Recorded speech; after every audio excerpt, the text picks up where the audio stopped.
Hi friends, welcome back to our channel Sunitha's ideas and blogs. అందరూ ఎలా ఉన్నారు?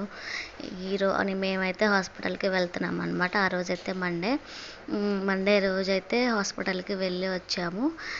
Reports రావడానికి కొంచెం లేట్ అయింది, అందుకని చెప్పేసి వీడియో కూడా లేట్గా పోస్ట్ చేస్తున్నాను. ఆ రిపోర్ట్స్ కోసం వెయిట్ చేసి ఇంకా మేమైతే ఇక్కడ స్టార్ట్ అయిపోయామన్నమాట. అప్పటికి 3:34 అవుతుంది టైము. ఇంకా అక్కడికి వెళ్ళిన తర్వాత మండే కదా, చాలామంది జనాలు అయితే చాలా రష్గా ఉంది. అలాగే మేడం కూడా చాలా లేట్గా వచ్చారనమాట. ఆల్మోస్ట్ అక్కడే మాకు 6 అయిపోయింది. ఇంకా అమ్మ అలాగే రిషి కూడా వచ్చాడు కదా ఊరు నుంచి. ఇంకా ఇక్కడైతే ఆడుతున్నాడు అనమాట. మా ఊరికి చాలా దూరం అనమాట. ఇక్కడ నుంచి 2 hours జర్నీ పడుతుంది. చాలా లేట్ అయిపోయింది. వాడు మాటలైతే వినండి ఒకసారి. అల్లడికి ఇచ్చాను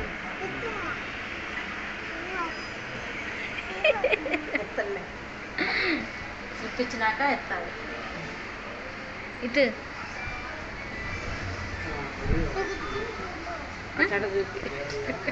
ఆడే ఉంది. ఇదిగో హాయ్ చెప్పు, చూపించాలి. హాయ్ చెప్పు.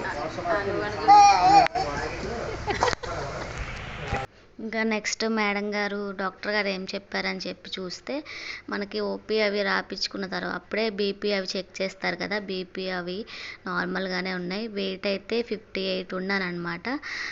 మరీ ఎక్కువగా ఏం లేదు. అంటే అంతకుముందు వచ్చినప్పుడు కూడా నేను అదే వెయిట్ ఉన్నాను, 58. ఎక్కువ వెయిట్ ఏం పెరగలేదు ఈ ప్రెగ్నెన్సీలో. ఇంకా తర్వాత డాక్టర్ దగ్గరికి వెళ్ళిన తర్వాత నార్మల్గా మనకి చెకప్ లాగా చేస్తారు కదా, బేబీ ఎలా ఉంది, హార్ట్ బీట్ ఎలా ఉందని చెప్పేసి అలా చెక్ చేశారు.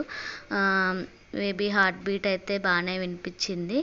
తర్వాత ఇంకా ఉమ్మనీరు మరి దాంట్లో తెలుస్తుందో లేదో తెలియదు, కానీ ఉమ్మనీరు అయితే అలానే ఉంది అన్నట్టుగా చెప్పారు. నెక్స్ట్ ఈసారి స్కాన్ తీసి చూద్దాము ఎలా ఉంది, తగ్గిందా లేదా అని చెప్పేసి అని అన్నారు మేడం గారు.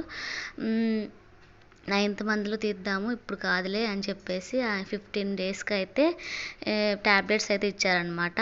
అంటే 8th మంత్ కదా, ఎక్కువ డేస్ ఇవ్వకుండా డిస్టెన్స్ 15 డేస్కి ట్యాబ్లెట్స్ అయితే ఇచ్చారు. ఉమ్మనీరు అయితే అలానే ఉంది, నెక్స్ట్ స్కాన్లో చూద్దాంలే అని చెప్పేసి చెప్పారనమాట. ఇంకా అలాగే బ్లడ్ టెస్ట్ కూడా రాశారు. అది పర్సంటేజ్ తెలుస్తుంది కదా మనకి, బ్లడ్ పర్సంటేజ్ ఎంత ఉంది అని చెప్పేసి అదొకటి. అలాగే షుగర్ టెస్ట్ కూడా చేశారనమాట.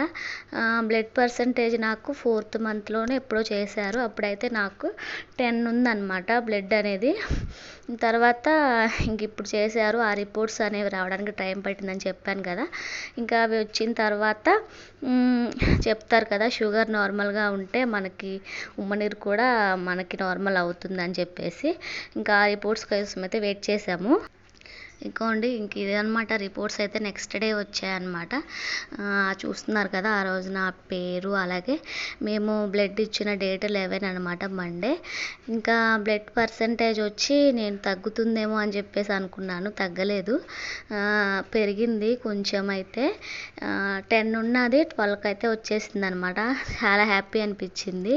తగ్గకుండా ఉంటే చాలు అని అనుకున్నాను నేనైతే, ఎందుకంటే డెలివరీ 8th 9th మంత్కి వచ్చేసాం కదా. ఇంకా అప్పటికప్పుడు పెరగాలంటే పెరగదు.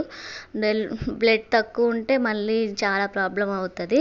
అందుకని చెప్పేసి చాలా హ్యాపీ అనిపించింది ఇంకా అవి చూసుకున్న తర్వాత. ఇంకా నెక్స్ట్ ఇక్కడ చాలా అయితే ఉన్నాయి. ఇవైతే అన్నీ నార్మల్ రేంజెస్లోనే ఉన్నాయి. అన్నీ చూశాను అనమాట, చెక్ చేశాను. తర్వాత ఇంక ఇక్కడైతే టోటల్ వైట్ బ్లడ్ సెల్స్ అని చెప్పేసి వైట్ బ్లడ్ సెల్స్ కౌంట్ అని చెప్పేసి ఇచ్చారు. ఇంక ఇవన్నీ కూడా చూశాను ప్రతి ఒక్కటి. తర్వాత మనకి నార్మల్ రేంజ్ ఇటు సైడ్ ఉంది కదా, దాంట్లో ఎంతవరకు ఉండాలో అలానే ఉందన్నమాట.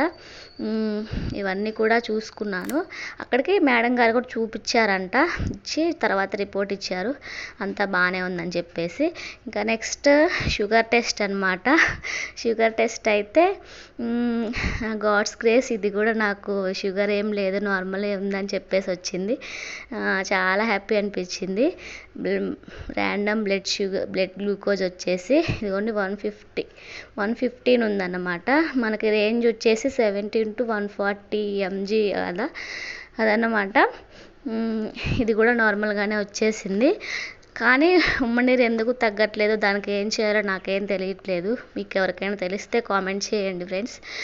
అలాగే వీడియోకి లైక్ చేయండి, ఛానల్ సబ్స్క్రైబ్ చేయడం మర్చిపోవద్దు. షుగర్ నార్మల్గానే ఉన్నా, అంతా బాగానే ఉన్నా, ఉమ్మనీరు ఎందుకు ఎక్కువ ఉందో నాకైతే అర్థం కావట్లేదు. Okay, bye bye.